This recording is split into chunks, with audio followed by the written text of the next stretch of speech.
Welcome to Behind the Skeins, the podcast that brings you behind the scenes of running a yarn business and tips and tricks to improve your knitting skills and everything else in between.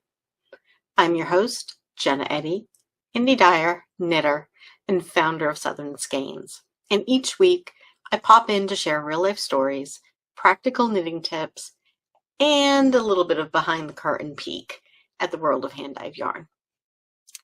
And today we're getting into something that sounds a little technical, but trust me, it's so worth it. We're diving into the glorious, mysterious, the absolutely essential topic of gauge. But not just any gauge. Gauge when knitting in the round. More specifically, sock gauge. The kind that either makes or breaks your handmade socks. Welcome to Behind the Skeins, the podcast where fiber, creativity, and business come together. Whether you're a passionate knitter, a hand-dyed yarn lover, or dreaming of running your own creative business, you're in the right place. Join your host, Jenna Eddy, owner and head dyer of Southern Skeins, as we pull back the curtain on the world of indie yarn dyeing, share behind-the-scenes stories from the studio, and dive into tips, tricks, and insights to fuel your knitting and fiber journey. Ready to unravel the magic behind the skeins? Let's get started. Now let's be real. Have you ever finished knitting a sock and thought, could have sworn I followed the pattern, only to discover your finished creation could fit a toddler, or maybe too big and could fit your spouse? Yeah, me too. And the issue usually isn't the pattern, or the yarn, or even your knitting skill. It's the gauge. More specifically, it's most likely skipping the swatching in the round part. Yes, that's right. Did you know anything that you knit tubular should be swatched in a tube? Good to know. So if you're new to knitting and you want to learn some valuable tips, come on and join us. We're going to get started on this. So I'm sure you're asking yourself, is gauge really important? Well, if you're knitting a scarf or a shawl, I'm going to go ahead and say no. Feel free to wing it. But with any garment that needs to fit you for size, then yes. Have you knit a sweater that ended up being too small or way too big? Those things we all have to fit to our size. You need to swatch them. So let's break this down. Do I really need to swatch in the round? I have swatches various places that I've knit flat with the same yarn before. Do I really need to do one more that's in the round? Well, yes. Here's the thing. A lot of patterns don't shout from the rooftops, your knitting gauge needs to change when you work in the round. But yeah, it does. Your tension will change, even if you knit a perfect flat swatch. The moment you switch to knitting in the round, everything shifts. Your purl stitches disappear. Your hand positions change. And your tension, well, it does its own thing. And that's why when you're knitting socks, hats, sleeves, any tubular shape, you need to swatch the way that you actually knit them. Okay, so let's talk about a simple swatch that is going to help really solve the problems and tighten up your knitting. I promise it's easier than it sounds, and this is what I do. First, cast on about 10 extra stitches than what your pattern calls for. Why? Because the edges of your swatch can lie to you, okay? The extra stitches let you measure from the center where the things are truest, okay? Add on 10 extra stitches. There you're not pulling and tugging and trying to line it up so that way you've got a good space in there to be able to count your stitches. So let's say your pattern calls for a gauge of 36 stitches, 42 rows to 4 inches, okay? I do all of my socks on US 1.5 9-inch circular needles with a 56 stitch cast on. So in that example, I would cast on 66 stitches for my swatch. I have 56. That is how many I normally cast on for my sock. I'm going to do 66, okay? Just add 10 to whatever your normal sock, your vanilla sock pattern is, okay? Next, use the same method you're using for your socks. Okay, let me say it one more time. Use the same method you're using for your socks. Very important, all right? If you use magic loop, double pointed needles, grab those. You want to replicate real world knitting and how you're going to be knitting the sock, because it doesn't do you any good if you do magic loop and your gauge and your tension is totally different on magic loop than it would be on 9-inch circulars, and you do that. Always use the same types of needles. If you're knitting on bamboo, use bamboo. Bamboo is a little grippier and stickier. Stainless steel might allow the yarn to fly off quicker. Always use the same type of needles, okay? My favorite is the 9-inch circulars. Those are, to me, I used to do magic loop all the time. Now I do 9-inch circulars. So whichever you're going to use for your actual socks, use that now. That's going to give you the most realistic read, and that's what you need. Okay, next, we're going to knit in stockinette in the round. Just stockinette. You're going to be doing a vanilla test. That's it. No purling here. Just beautiful, easy knit stitches. You're going to make a little tube about 2 to 3 inches long. You're creating a mini sock fabric without committing to an entire sock. Okay. Great thing is afterwards, if you did a band at the top, ribbing at the top and ribbing at the bottom, you just made yourself a little coffee koozie. You're creating a little mini sock fabric without committing to the whole sock, okay? So unless you're knitting lacy socks, you should have a nice solid fabric, okay? Nice solid fabric. And this happened to be knit on size 3 needles, but this is DK, so that's a bad example. Okay, once you've knit your swatch, remember it needs to be at least 4 inches. Then we're going to let it relax, okay? Let it sit, let it chill, get a breath of air for it before you measure it, okay? Most important, do not wet and block or steam block your swatch, okay? You want it raw, straight from the knitting process. That's all. You want to measure your gauge on non-blocked socks. Are you with me? Measure your gauge on non-blocked socks. Okay? Now, this one is important and will totally change your knitting game. Adjust your needles as needed. Pretty simple. Too many stitches? Go up a size. Too few stitches? Go down a size. And yes, you're going to have to swatch again, and it's 10 minutes now instead of 10 hours of frogging later and frustration and being fed up and not wanting to do this again. We may hate it, but it's better safe than sad when the sock is done and still doesn't fit. So,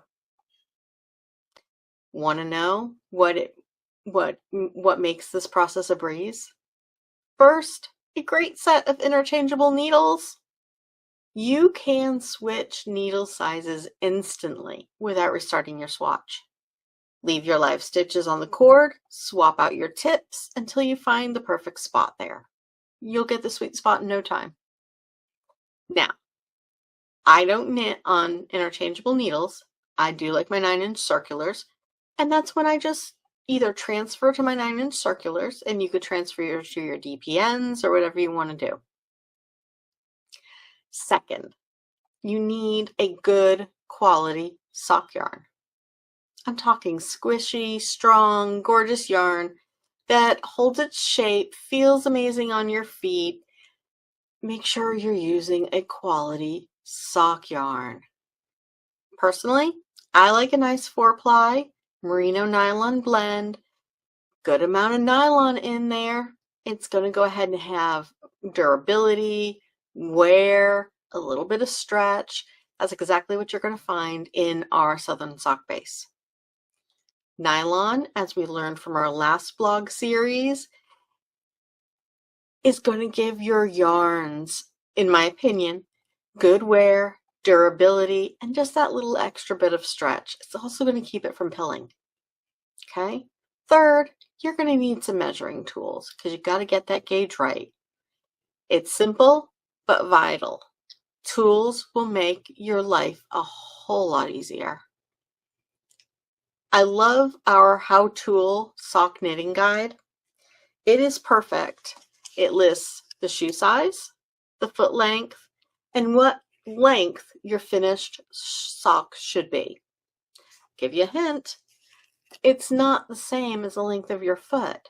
You should have at least an inch of negative ease in the length because you want your sock to fit. If you knit it to the length of your foot, it's going to be too big. You need that negative ease in there. So my shoe size is a size 6. My foot length is 8.5 inches. That tells me I should have a sock length of 7.7 inches. Easy peasy. I know when to stop.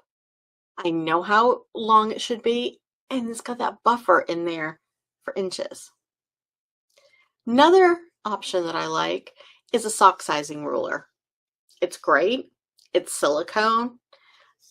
It's one of those slap bracelets. Slaps onto your arm like an armband. You drop it in your project bag and carry it on the go.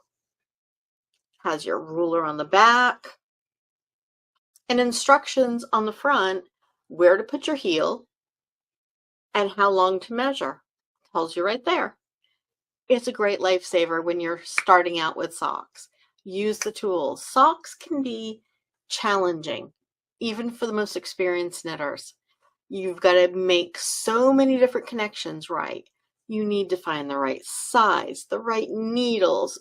You need to make sure that you've got your, how are you going to do your heels? How are you going to close your toes? So many variables. It's a really technical one, and it can be tricky for new knitters starting out. And that's why we're going to break it down for you through this entire Learn to Knit series. Okay? So I get asked a lot of questions on Instagram or just in emails. So let's take a look at some of the questions that everybody's been asking me. Okay? Do I really need to knit a swatch every single time I knit? No.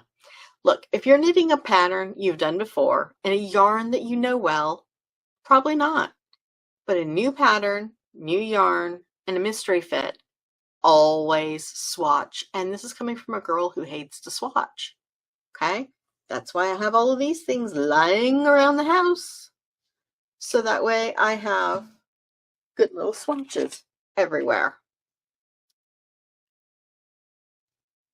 I have them everywhere. I use them for coasters. I even turn them into blankets at times. Take a whole bunch of them together, make a blanket. Okay? Should I block my sock swatch? No, do not block it.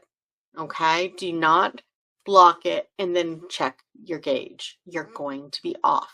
You want to do it without blocking it. Okay?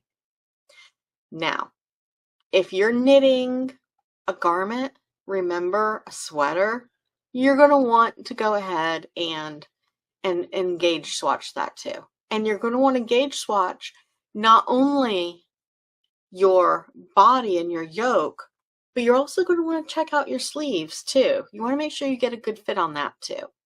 Okay? Now, for when I said about blocking first, no blocking. Just go ahead and give it a minute for your swatch to settle before you start measuring. Okay. Is swatching a waste of yarn? I have so many swatches around here. Okay. I use a lot of them for coasters. You'll see. I'll just set a drink on one of them. It's great. They make great little coasters. You can also turn them into hexie puffs for a blanket, coasters, put them in a memory blanket, put them in a scrappy blanket. If your swatch is big enough and it's cotton, why not use it as a little dishcloth or something? You can find uses for them. It's not a problem. So, here's what I know. When you swatch in the round, you're not just avoiding mistakes. You're investing in a perfect fit. And you and your socks deserve the right fit. You've spent hours working on this. You don't want to end up with something that doesn't fit and that you're unhappy with. Give your yarn the chance to shine. And you're giving yourself that happy, cozy, wow, I made this moment when the socks slips on just right. I love knitting my wardrobe because I made it. And I made it. And that's a great feeling to know I made it. So don't skip this. Try it once. I promise it's a game changer. And like I said, this is coming from the girl who does not like to swatch at all. But again, what I hate worse than not swatching, what I hate worse than swatching is being heartbroken that my sock doesn't fit, and then catching second sock syndrome, which for me is very easy. And at that point, I'm just over it and I'm going back to a shawl because gauge doesn't matter as much in a shawl. If you love this episode and want more tips like this, be sure to follow Behind the Skeins on your favorite podcast player or stream episodes at southernskeinspodcast.com or follow us on YouTube. Join our email list for free patterns, subscriber exclusives, and early yarn drops. The link's below. And if you're ready to swatch like a pro, head on over to Southern Skeins to go grab everything you need, from needles to yarn to little stitch perfect tools. Until next time, keep knitting, keep swatching, and keep creating with joy. Have a good day. That's a wrap for this episode of Behind the Skeins. Thanks for joining Jenna Eddy for a peek behind the scenes of the indie yarn world. If you loved today's episode, be sure to hit subscribe so you never miss a stitch. Want to keep the fiber fun going? Follow along on Instagram, Facebook, and YouTube for more behind-the-scenes moments, yarn dyeing inspiration, and knitting tips. And if you're ready to dive even deeper, check out southernskeins.com for exclusive content, shop updates, and more. Until next time, keep creating, keep knitting, and keep chasing those colorful dreams.